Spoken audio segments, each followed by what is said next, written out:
Hello, and thanks for joining us from our studios in Tel Aviv. Coming up in today's newscast, the PA stops a major terrorist attack against Israelis. The U.S. presidential candidate makes matzah bread with Jewish children. And we'll tell you why bird lovers are flocking to Israel. I'm Denise Wood here with the latest news in Israel.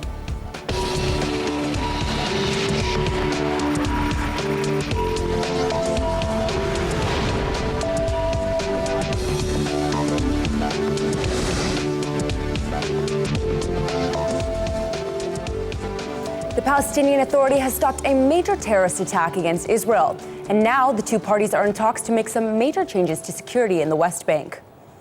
The Palestinian Authority has busted a terror cell that was planning a large-scale attack against Israelis. The PA says 3 men were arrested north of Ramallah, and they were working for Hamas.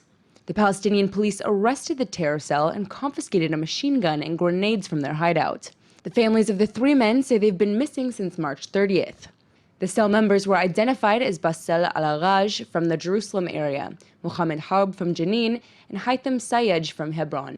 This comes only a month after the PA refused an Israeli offer to halt operations in the West Bank cities of Ramallah and Jericho. The Palestinians are pushing for a complete Israeli military withdrawal, and they say Israel has 2 weeks to respond to Palestinian demands. Israel is also making it clear that security cooperation is continuing for now, regardless of the talks. If you've been following the aftermath of the Brussels bombings, you know that a number of suspects have been arrested. It looks like the Middle East conflict is now getting thrown into the mix, as a Palestinian man from Sweden allegedly helped with the attacks. Osama Krayem is a Swedish resident who's being held now in Belgium for his involvement with the Brussels bombings. They killed 32 people and injured hundreds. The 23-year-old Palestinian lived in Sweden, where his family claims he was brainwashed and joined Islamic radicals. Krayem is suspected of involvement with the twin Brussels bombing attacks that took place on March 22nd. But that's not where his criminal history started. He's from an immigrant neighborhood in the Swedish city of Malmö, where he'd been arrested multiple times for thefts. Krayem's family says they were shocked by his radicalization, but that it's not that unusual for their neighborhood. His aunt claims a number of young men from their area have become foreign fighters. And it certainly wasn't a secret that Krayem supported radical Islam. In fact, he's even posted photos on Facebook of weapons in front of the Islamic State flag.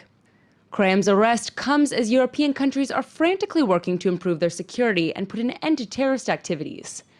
Krayem remains in custody in Belgium and is awaiting prosecution. What does matzah have in common with U.S. presidential candidate Ted Cruz? It turns out he's making a big push to show his support for Israel, and it even includes your favorite Passover food. Cruz has made a recent surge in American polls, and it looks like now he's making his views on Israel a priority. Not only is he talking about Israel, he's also helping Jewish children in Brooklyn make matzah bread for Passover. Cruz even sang a Passover song with the children and later met with a group of Hasidic leaders in the community to talk about shared concerns, and especially about Israel. Cruz also met with the Republican Jewish Coalition in Las Vegas and said that under his leadership, the U.S. won't be neutral in the Middle East conflict, and it will stand unapologetically with Israel. You know, 2 debates ago, Donald Trump rather famously explained that if he were president, he would be neutral between Israel and the Palestinians. Well, let me be clear to everyone here. As president, I will not be neutral. America will stand unapologetically with the nation of Israel. Cruz also says anyone who doesn't fully support Israel isn't fit to be the American president. He says if he's elected, there will be a lot of changes, including moving the American embassy to the Jewish capital. If you can't tell the difference between our friends and our enemies, if you can't tell the difference between Israel and Islamic terrorists who want to kill us, that raises real questions about your fitness and judgment to be commander-in-chief. I have pledged on day 1 as president, I will begin the process of moving the American embassy in Israel to Jerusalem, the once and eternal capital of Israel. The Texas senator was the only Republican candidate to address the annual Jewish Republican event, and he used the opportunity to denounce the Iran deal and take aim at Republican frontrunner Donald Trump and Democratic favorite Hillary Clinton. Hillary has said she would keep this Iranian nuclear deal in place. Listen, I agree with Prime Minister Netanyahu when he describes the Iranian nuclear deal, the threat of a nuclear Iran, as a, quote, existential threat to the state of Israel. And I would note, when the Prime Minister uses the word existential, he doesn't mean a Frenchman in a black beret chain-smoking. He means literally going to the very existence of Israel. It is the one threat on the face of the earth that has the potential to murder millions and millions of Jews in the flash of an eye. Those are the stakes, and if Donald is the nominee, it elects Hillary and it makes the threat of a nuclear Iran all the more likely. As the U.S. presidential primaries continue, it's becoming more and more unclear who will be nominated for the two parties and who will eventually become president. Israelis are actively tracking the elections, since the U.S. president will have a big impact on Israel. If you're having trouble figuring out which candidate really supports Israel, we might be able to help. Dr. Chaim Weizmann is a lecturer at the IDC and Tel Aviv University, and he's an expert in public administration and policy. He's here to talk with us about the elections and what they could mean for Israel. Thanks so much for coming in. Thank you for having me. So what role do you think Israel's playing in the elections? For Israel, is so important that you cannot exaggerate in it. And for Israel, the most important thing is to know what's ahead. So the president that is more predictable is the best for Israel, because you know how to manage, you know how to make your moves, if you know how the president is going to react. And if we look at the four candidates at the moment, there are two candidates that are less predictable than others. I refer to Mr. Trump and Mr. Sanders. Both had some glitches in their speeches. Not that I am very impressed by electoral campaigns' promises or by electoral campaign speeches, but if you have a glitch, it means it is more sincere. And since both these candidates had some glitches, and I'm not sure they are predictable.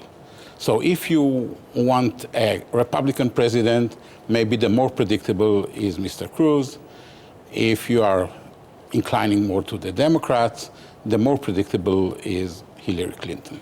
Now, you mentioned that Bernie Sanders has proven himself a little bit unpredictable. I actually want to ask you a bit about him. I know he recently really inflated the number of Palestinians that were killed in Operation Protective Edge. What do you think that means? What does that say about him, his understanding of the conflict? The problem is my fears about his understanding of global politics. So not just Israel, just in general about the globe. Just in general. And the President of the United States is the leader of the free world. I want him to be the leader. I want the leader of the free world to know what he's talking about and to be sure that we are in good hands.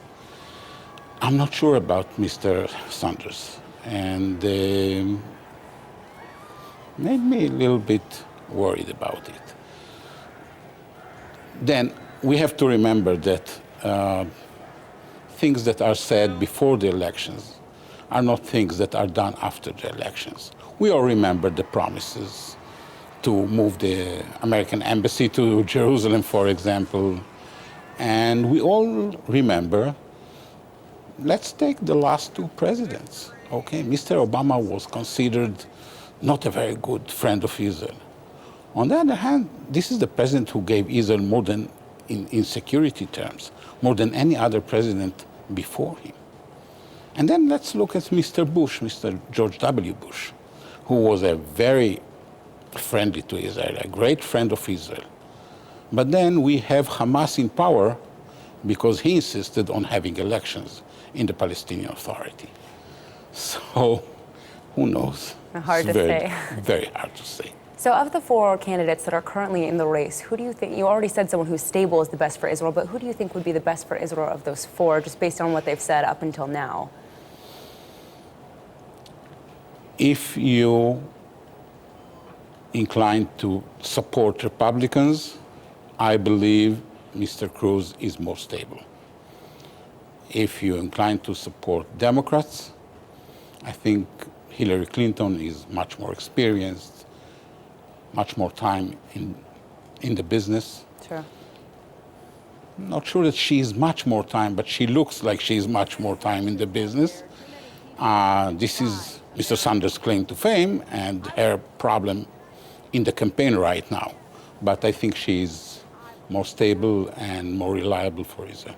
Now, on that note of time in the business, I wanted to ask you, it seems like here in Israel, we always find a new political hero at election time, someone that kind of comes from the outside and is suddenly a candidate that everyone loves. Do you think that's happening right now in the U.S. as well? Exactly. This is exactly what is happening in the United States. Mr. Trump and Mr. Sanders are both two sides of the same coin.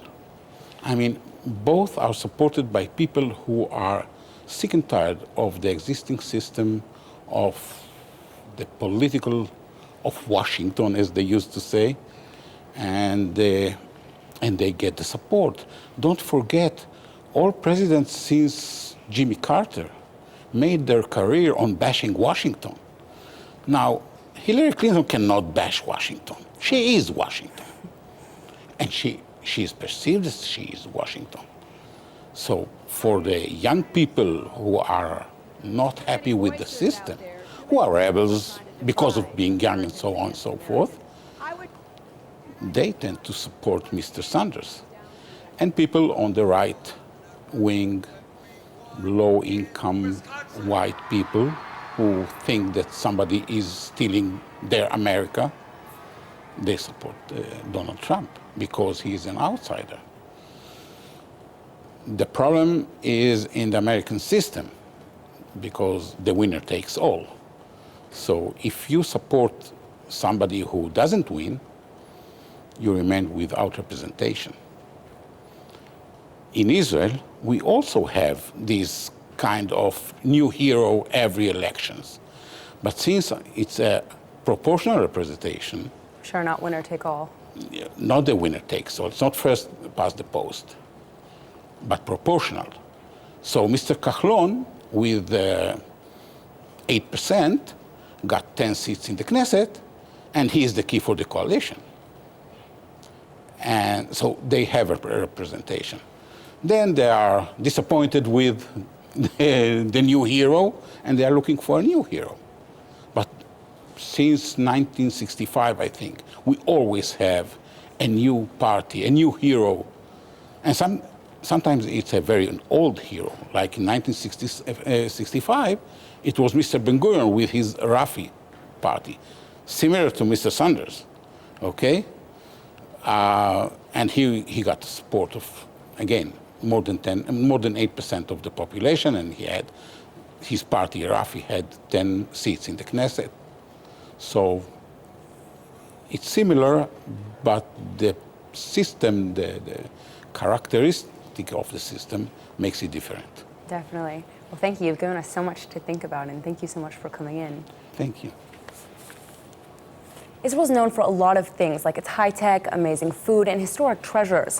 What you might not know is that Israel's also famous for its bird population, and you'll want to hear why bird watchers are flocking to Israel. Hundreds of bird watchers from around the world have gathered in Israel as part of a competition to raise money to fight against the illegal killing of birds. The third annual Champions of the Flyway race took place in the southern city of Eilat, as over 190 bird watchers were divided into 40 teams and spent 24 hours trying to identify as many bird species as possible. It's very exciting to be here and to, well, of course, to new species for me, but also to see the amazing migration that happens in Israel. I'm very grateful to Israel that protect this species and allow this haven of birds to exist. The competitors combed through the Negev desert to log each and every bird species they could identify. At midnight, they all gathered back at their hotel to compare results. It's great. I mean, they're in this amazing race since last night, trying to tick all of these different species. Some of them have seen 150 species, some have seen 100, but all of them are very excited of being part of this. And the great thing about this is that we're all coming together to raise funding for supporting a project to stop the illegal killing of birds in the Mediterranean. We're losing 25 million birds a year, and it's impossible to go like this. Israel is located between 3 continents, Africa, Asia, and Europe, and is right on the migration route of hundreds of bird species. Experts say that more than 1 billion feathered wrens fly over Israel during spring and autumn. Israel also enjoys a variety of resident bird species, making one of the world's best places for bird watching all year round. I think it's great, you know, they're raising money for a good cause. I mean, you can't believe in this day and age all the persecution that still goes on in the world about the birds migrating through. So hopefully this will raise the profile and much needed money to try and stop it. This year's race was dedicated to raising money to help fight the illegal killing and capturing of birds in Greece. Over $70,000 was raised and will be donated to a society that helps save birds in Greece. Next, we have a really heartwarming story about an 89-year-old Holocaust survivor who's going viral on YouTube. And now she's scheduled to sing the national anthem for the Detroit Tigers. Hermina Hirsch says singing at a baseball game is on her bucket list. And now it looks like she's going to get the chance to cross it off. Hirsch is a Holocaust survivor who was born in the former Czechoslovakia and was deported to a ghetto in 1944 along with several concentration camps. She survived Auschwitz, but she lost 3 brothers, her parents, and a number of relatives in the Holocaust. While her story is incredibly moving, that doesn't explain how she came to YouTube fame. Hirsch is an avid singer, and she sings the national anthem every week at Holocaust Survivor meetings at the Jewish Community Center of Metropolitan Detroit, along with singing in her synagogue choir. Her granddaughter put a video of her singing on YouTube, and it started going viral. The Detroit Tigers say they got a flood of requests asking for Hirsch to sing at a game, and now they've invited her to sing the Star-Spangled Banner at a game on May 21st. A local CBS station also covered her story. And when a reporter asked her if she was nervous to sing in front of so many people, Hirsch smiled and said if she lived through a concentration camp, it couldn't be that bad. Hirsch's family says they're thrilled, and they're still in shock that all of this is happening because of social media. And now for our Hebrew word of the day. Today's word is bin-laumi, which means international in Hebrew. This might sound like a weird word to be teaching you, but hang in there and we'll tell you why it's important. If you're watching this broadcast in English, you're likely bin-laumim, or internationals, who want to know what's going on in Israel. Israel's rich culture and gorgeous scenery are known to draw a lot of internationals from all over the world. And you can hear a variety of languages pretty much anywhere you go in the Holy Land. A lot of people also come to Israel to study international relations, or yechasim ben-laumim, because of the hands-on experience you get by living in the region. A lot of Israelis are also becoming kochavim ben-laumim, or international stars. Just think of supermodel Bar Rafaeli or the new superwoman Gal Gadot. And if you're thinking of visiting Israel and you're afraid you'll stick out as a foreigner, don't worry, Israelis love international guests. Just don't be surprised if everyone tries to talk to you about where you came from and ask if you know one of the 100 people that they might know that's living in the region. Let's go ahead and take a look at the weather forecast. It's hot and humid today in Tel Aviv with a high of 76 and 73% humidity. Tomorrow should be 75 and slightly less humid.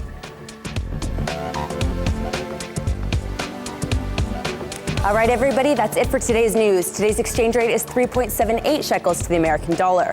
Remember to sign up for our daily newsletter at iltv.tv. And don't forget to check out our evening update every night at 8 p.m. Eastern Time. Thanks for watching and see you tonight.